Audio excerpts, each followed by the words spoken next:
Okay.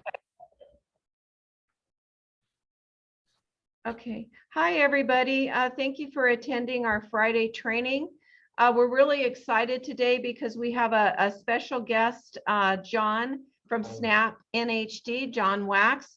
And as you may have noticed, the Fire Hardening and Defensible Space Advisory Disclosure and Addendum has changed remarkably.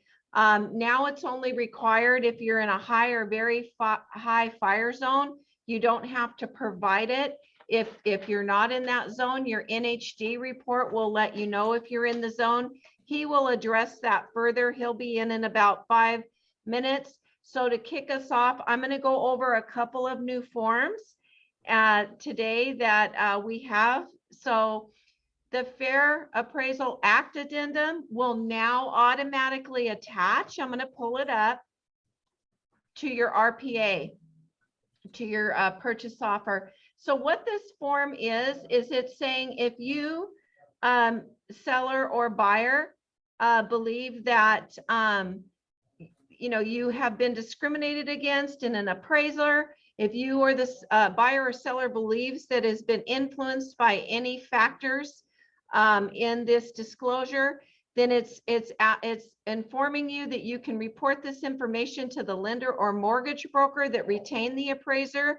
And it's also providing you with a number to call and a website to report it to. So this is a form called the Fair Appraisal Act Addendum. It is required. It will automatically attach to your RPA. So just be aware that that's on there. Have your buyer sign it and the seller will sign it. So that'll be going as part of the offer. As of July 1st, they attach that form. And we're so excited to see John in. So John, I'm going to pull up the form and I'm going to let you take it away because this is our main thrust of today, is to get your expertise on this fire hardening form. Okay. Sounds good. And I need the lending tree as well, please. Yes, I'll scroll down. Okay. And you just tell me where you want to go and I will go with you. Okay. So we are at the tree. Perfect. Give me 1 second. I'm putting in my information because that'll do that before I start talking.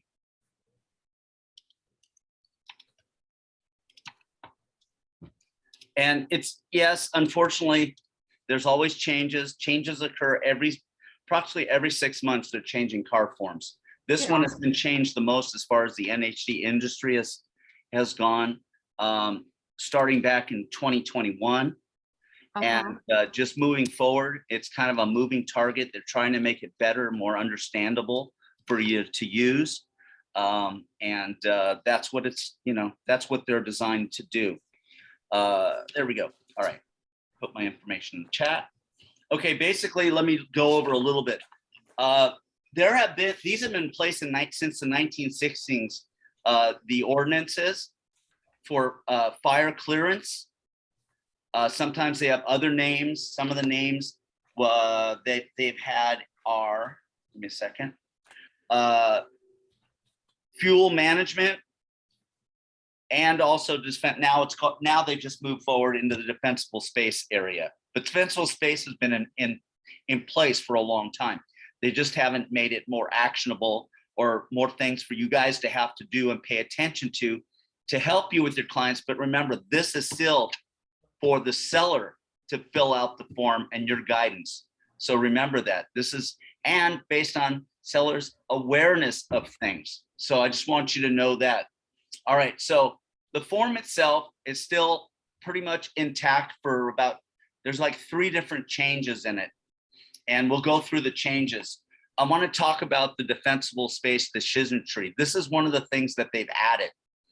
And what it's supposed to do is put into perspective questions that you're able to ask your client or your client reads and able to respond to.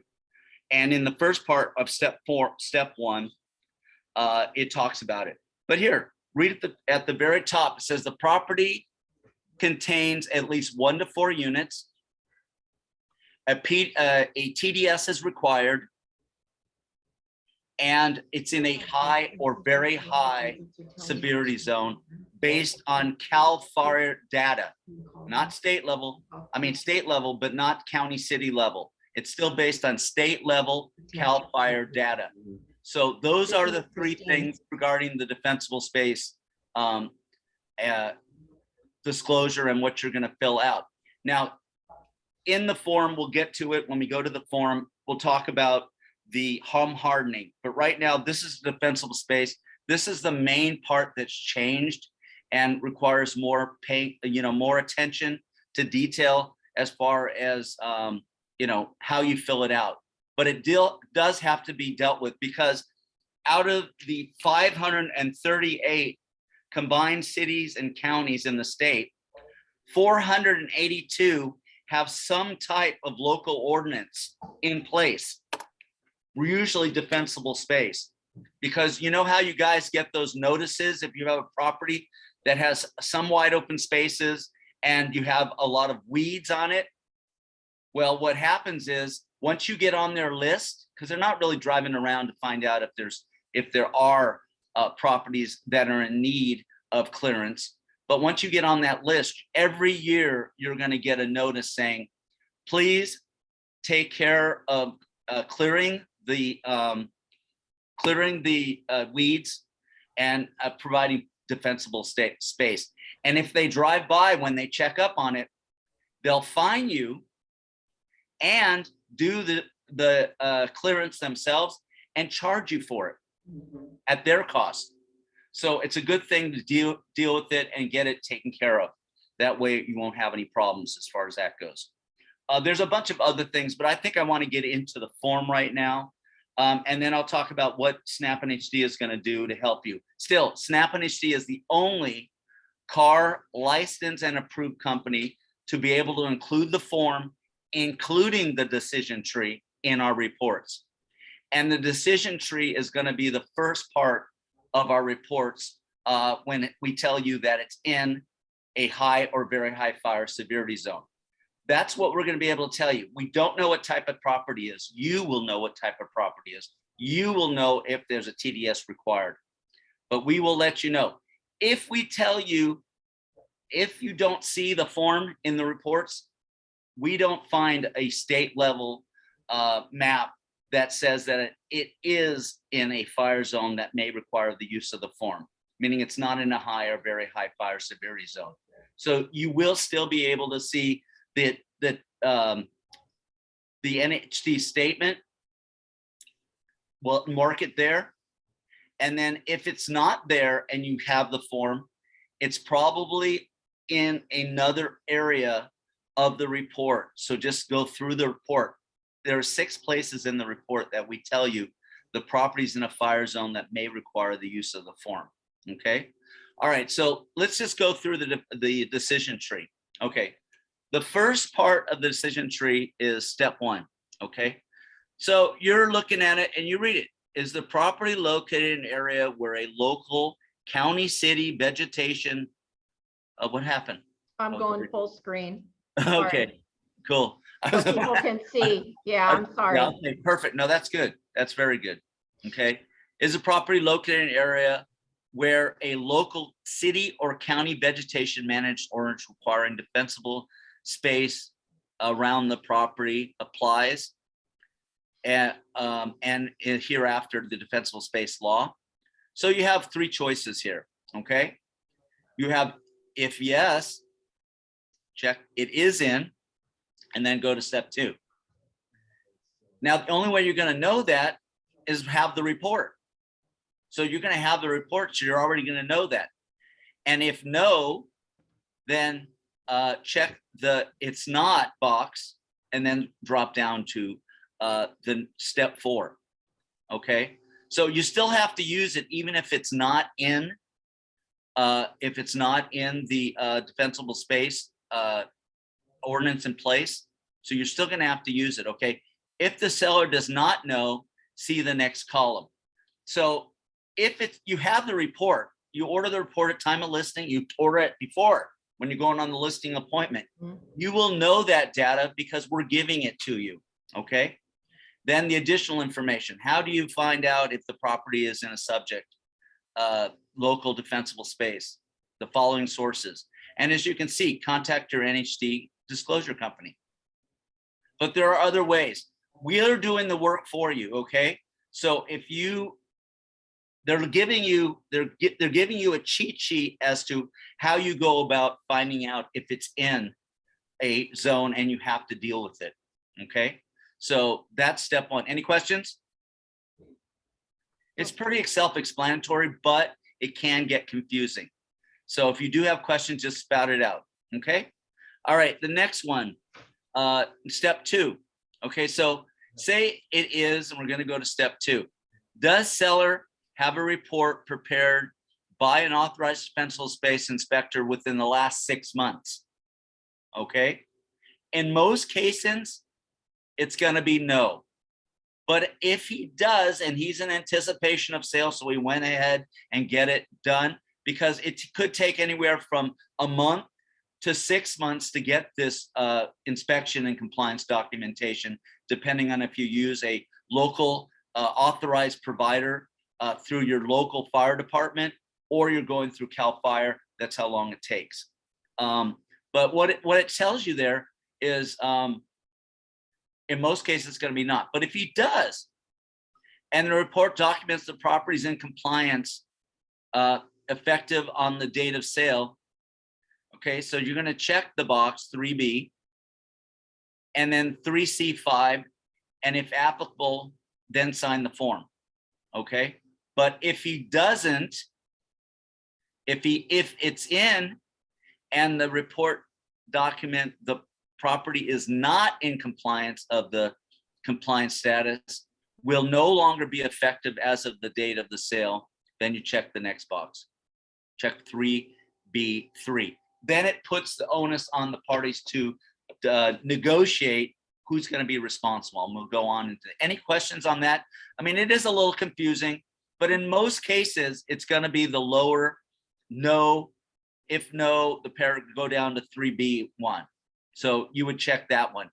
And the beauty about it, just like CAR, our reports, and those are the only two places, our reports will actually paginate in the form using the decision tree. When you click that box, it will go to the appropriate section and click it for you, so you don't have to click it twice. This is a little tool. It's kind of a cheat sheet in order for you to fill out the form, okay? So any questions there? We're going to move down to the number 3 then. Okay. So skip if no to step 1. Okay, so does the local law require compliance with the law as a result of the sale of property? What does that mean? It means that as of the point of sale, they have to get the inspection and compliance done.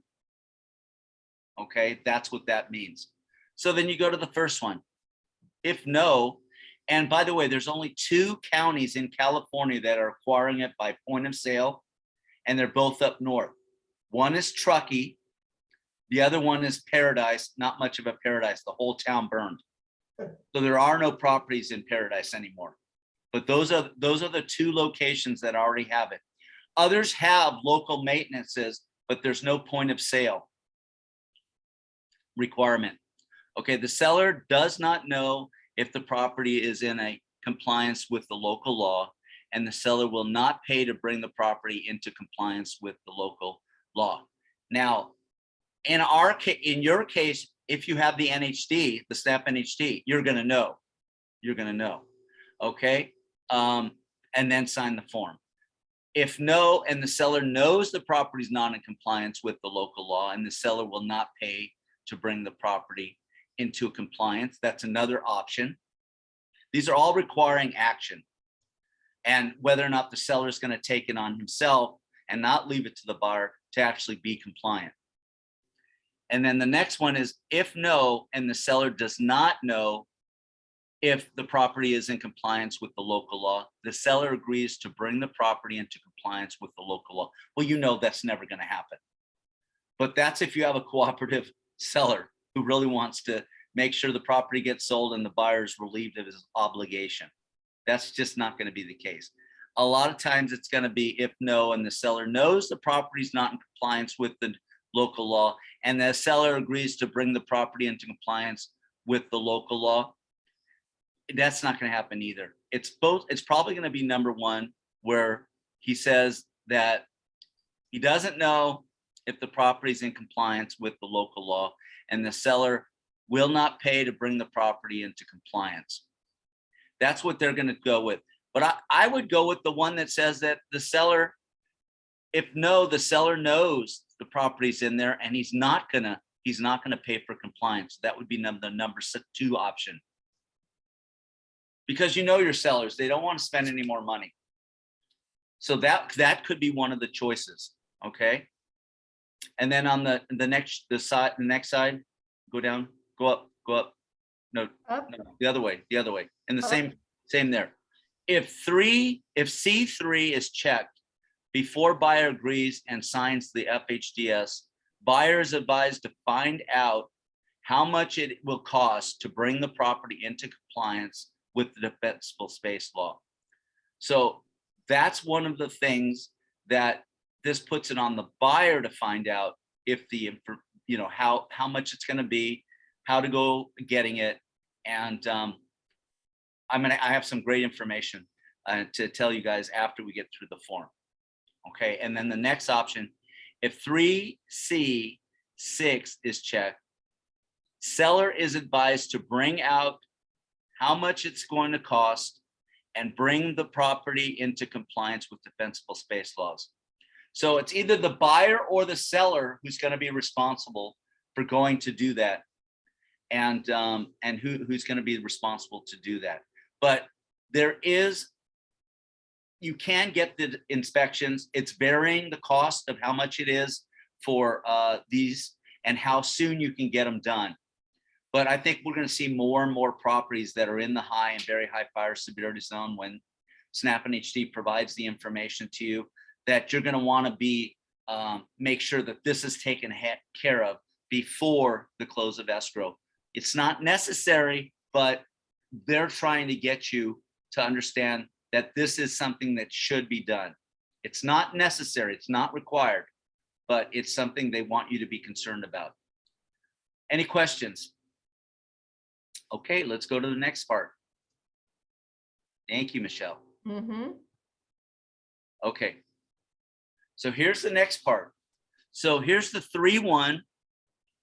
A local law applies and requires compliance as a result of sale of the property.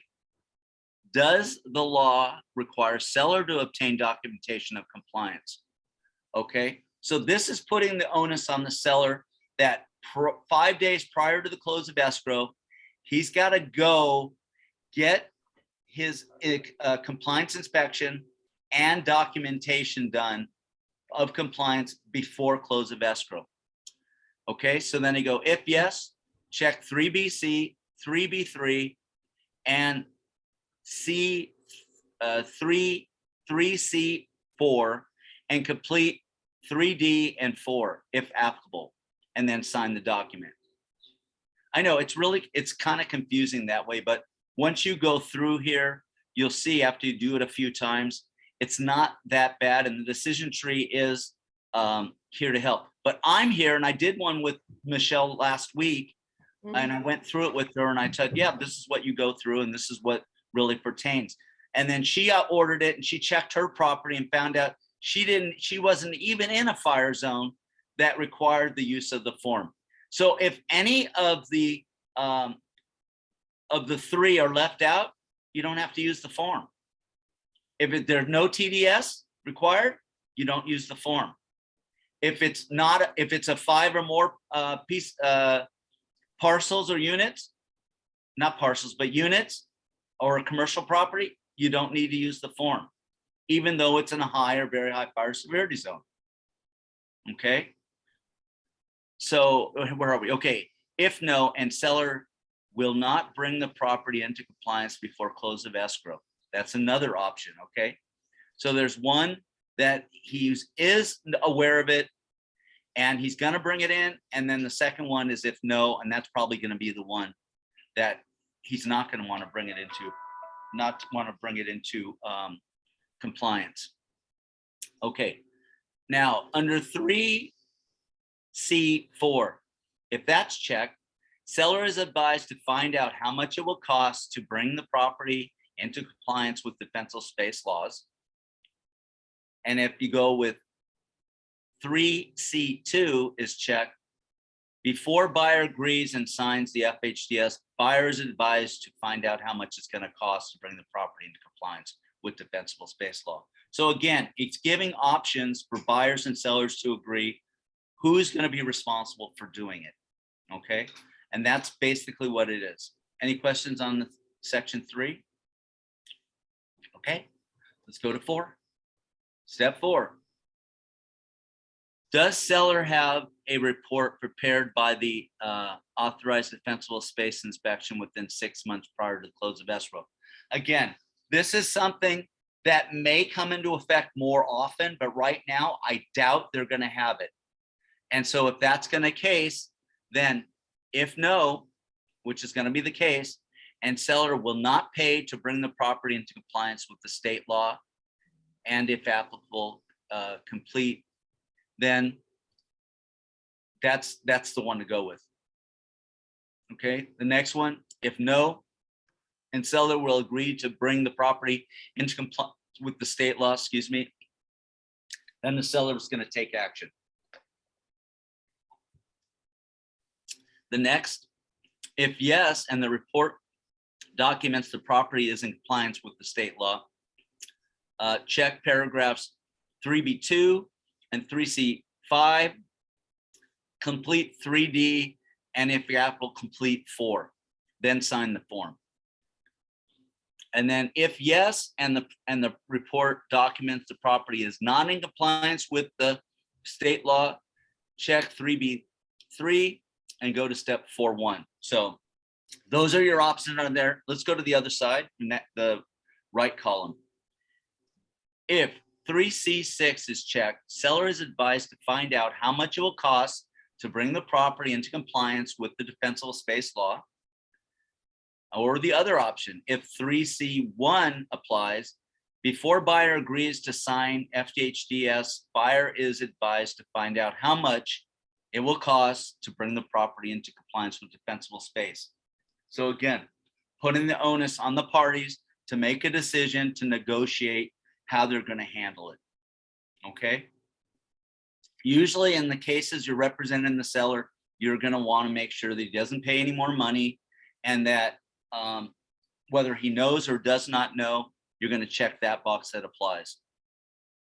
But he's not going to want to pay more money. That's the thing. Okay, so that's 4. What's the next one? 4, is that 4.1? Yeah, this is the end of it. All right, no local law applies and property not in compliance with the state defensible state law. Will seller pay to bring the property into compliance?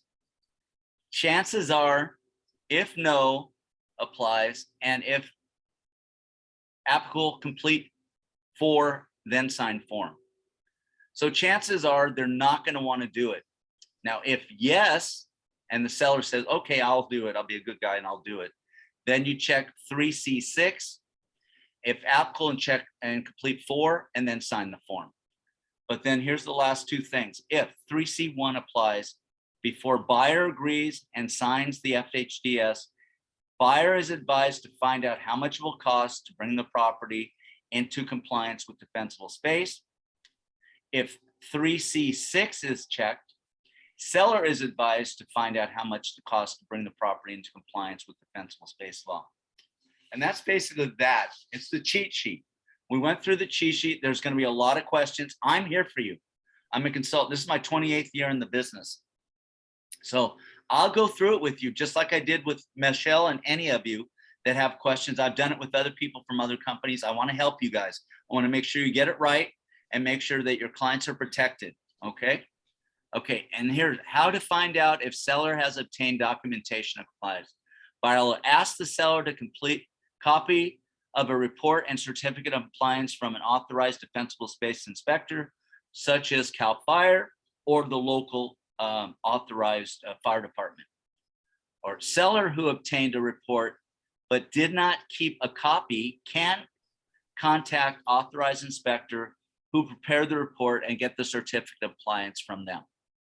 Okay, such as the CAL FIRE. So those are ways that you can go about and get the document, even if you don't have it in your hand and you know you did it, you can contact the appropriate party and get the copy of the documentation. So you're in compliance and you can close your transactions more smoothly. Then the next one is how to find out if property is in compliance with state or local law and how much it will cost to bring the property into compliance. Buyer or seller can review the report prepared for the seller. Buyer or seller can hire a non-governmental authorized defensible space inspector to prepare a report. Buyer can, with seller's consent, hire a government authorized defensible space inspector to do it. And then there's the CAL FIRE. We're going to also have all information in the report for that. And seller can hire a government authorized defensible space inspector and have it done. Okay. But usually in this case, if the buyer does it and under the agreement, they're going to ask the seller to pay at least half of it, I would think. You know what I mean? It's all negotiable. I just want you to let you know it's all negotiable. Okay. Now let's go to the form, please. If there's no questions. I think we finished it, right? Yeah. We finished that? Okay, good. All right. Here's the actual form and with the modifications in it. We don't know the parties, so you're going to have to put in the parties like the Minnie buyer and Mickey seller, okay? We'll have the address in there and everything, but you're going to have to do that part, okay? So it explains the home hardening disclosure, and the home hardening disclosure has another aspect to it. Not only if it's in a high or very high fire severity zone, TDS required 1 to 4 units, but if the property was built before January 1st, 2010, because why? Because back then, the building codes hadn't changed to make sure that properties that were improved or built, they were already built in to the specifications of new properties. So they had to have home hardening built into the properties. So before that, though, it was not required. So that's why the date's there. Okay. The next thing, okay, so that's basically what that is. And then it talks about dispensable space, the same things in place, except there is no hard date. So it's moving forward, and it doesn't matter if it's 2010 or before or after, okay? High fire, very high fire, or 1 to 4 units and a TDS required. The defensible space compliance, the disclosure and requirements specified in paragraph 3 are only required for a seller of residential property if the seller contains 1 to 4 units. I gotta put my glasses on here. The seller is required to complete a real estate transfer disclosure agreement, and the property is located in a high or very high fire severity zone, okay? If it's not in one of those 3, it does not have to be completed, okay? So that, to remember, if it doesn't meet all of them, or at least all of them, then it's not required. Fire hazard severity status. It may be possible to determine if the property is in a high or very high fire severity zone by consulting with the natural hazard disclosure company or reviewing the company's report. And if you need assistance, I'm here for you. This information may also be available through a local agency where this information should be filed. We're talking about CAL FIRE, and has a fire severity zone viewer where you can input the property address to determine if the fire's hazard zone is in a high or very high fire, and if any, the property is located in. Okay, and then there's the link. Okay, so here's the new form change. This is now we're getting in the fire hardening. Okay, so now we're dealing with fire hardening again, high or very high fire severity zone, TDS required, and the 1 to 4 units. Okay, and properties built before 2010. okay? Because that's when the building code changed. But before, on the left side, they used to have just one box. And it comes down to this. Sellers are aware of following features that may make the home vulnerable to wildfires and embers, okay? So it's still based on seller's knowledge. If they're not aware, then you put no. If you're aware, you put yes. You know what I mean? That's it. That's as easy as that. Eaves, soffits, and roof ventilation where the vents may have openings in excess of 1/8 inch or are not flammable and embers resistant, meaning embers can travel into those little spots and start fires because, you know, birds and stuff bring in twigs and to build nests, and it's a great spot for fires to take off. Roof coverings made of untreated wood shingles or shake. So no more wood, just wood shingle roofs. Now you have asphalt shingle, some have rock type roofs, but it's fire resistant. Combustible landscapes or other materials within 5 feet of the home and under the footprint of any decks, meaning, you know, some people, they live in a colder area, they like to build fires, and they have the wood stack right up against the house. They got to have it at least 30 feet away from the property, because that's a natural combustible. Another type of combustible, they don't require a lot of the spruce trees. They don't require a lot of water, but they have a lot of oil in their leaves. So if they're right up against your house, you don't want that, because even a little dryness on those catch fire and boom, it goes up like a Roman candle. Okay, and then single pane or non-tempered glass windows. Here's the reason for that. Dual pane windows are less resistant to cracking and breaking out and injuring people. If you have a single pane, it will do that, but a dual pane will probably break, but it won't break out towards somebody, you know, causing damage as well as injury. Loss of missing bird stops or roof flashings. You know how some of these roofs, especially the what do you call it? The barn type or the ranch type homes, they have those little perches and then a little opening around those. Those have to be closed up, because there's where they bring in the fire materials, twigs, dead leaves, things like that. Any of those things can cause fire, and they're also a great fuel source for fire. So we're just trying to reduce the risk. And then rain gutters without metal or non-combustible gutter covers. Right now, if you watch any of the TV programs or even radio, they're all talking about Filter Guard or Leaf Filter. These are all companies now that are jumping on the bandwagon and making sure that anything, only water can get into the gutters. So there'll be less combustible materials that could be falling in from a tree or brought in from animals. Okay, so those are the questions. It's a yes, no, and that's the change with that. Any questions? Okay, great. Defensible space disclosure and addendum, okay? And it says, if only required to be completed if all conditions in paragraph 8(1)(b) are met. Defensible space decision tree, which we went over, may be consulted for additional information on how to complete the paragraphs. Okay, local compliance, the property is or is not subject to a local vegetation management ordinance required defensible space around an improvement on the property.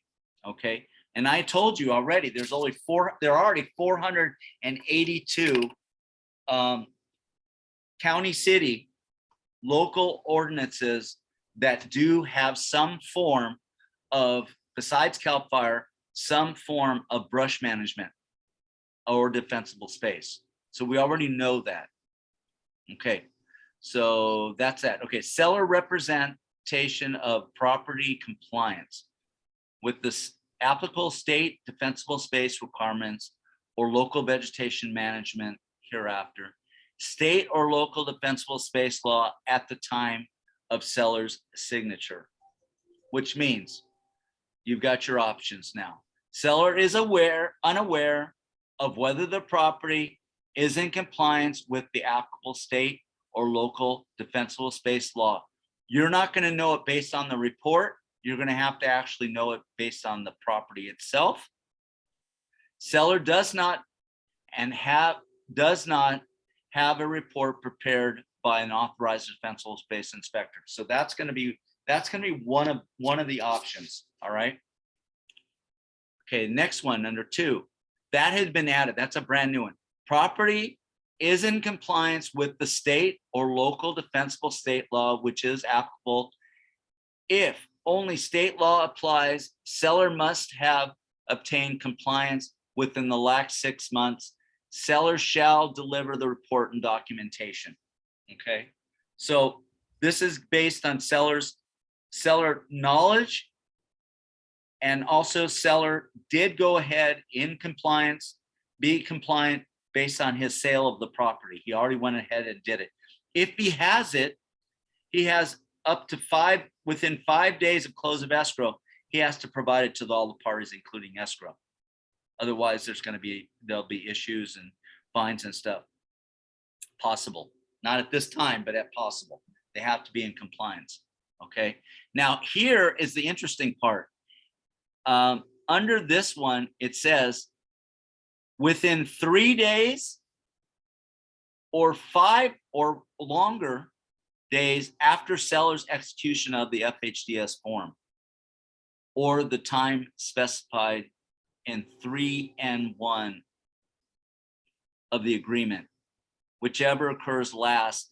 If this paragraph is checked, also check paragraph 3C5.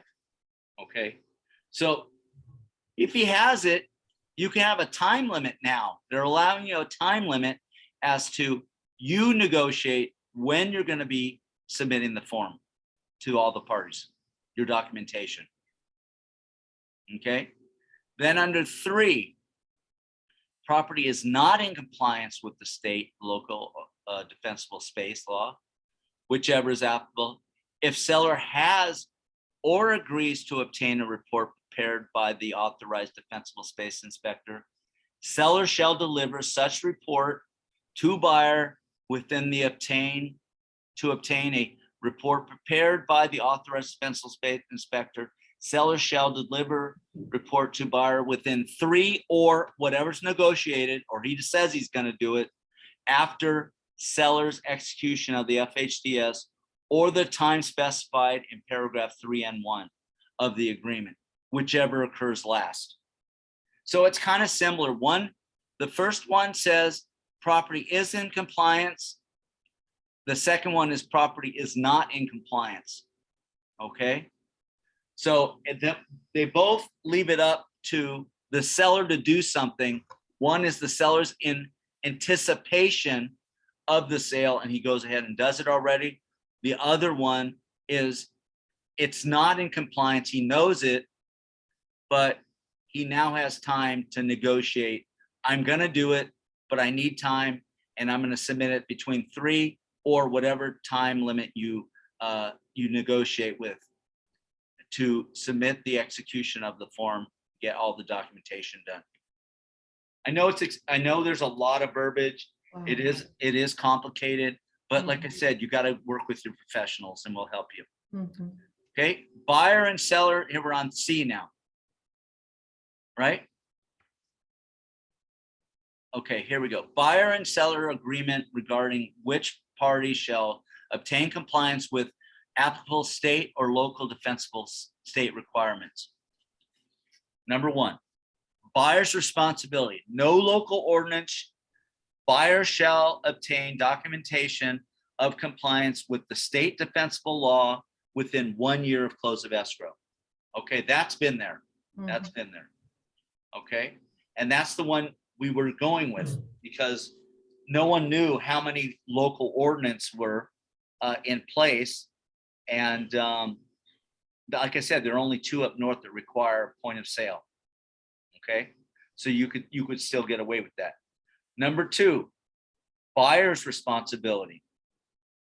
Local vegetation management orders in effect, which is most cases, which will require compliance as a result of the sale of property. The local ordinance allows either seller or buyer to obtain documentation of compliance. Buyer shall comply with the requirements of the ordinance after close of escrow. So this is the new one I told you about, number 2. That's brand new. That's the one they added because it allows both the seller or the buyer to negotiate who's going to be responsible for getting the inspection and compliance done. Okay.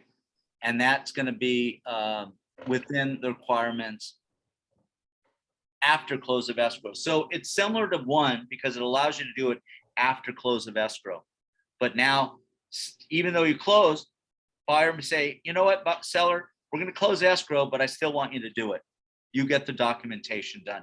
And I'm sure they haven't specified how long, but I'm sure it's going to be within, you know, a reasonable time, whatever they decide that to be. It's not clear as far as that. Number 3, buyer's responsibility, local vegetation management order in effect, which does not require compliance as a result of the sale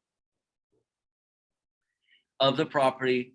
Buyer shall obtain documentation of compliance with the, let me get my glass on, state defensible space law within 1 year of close of escrow, or if applicable, with the local requirement after close of escrow. So it does not require compliance of either or, but most likely it's going to be within 1 year after close of escrow. Okay, so it does not. Now, number 4, seller's responsibility. Now we're putting them on seller. These 3 are on the seller. Local vegetation management in effect, which requires compliance as a result of sale of the property. The local ordinance requires seller to obtain documentation of compliance prior to close of escrow.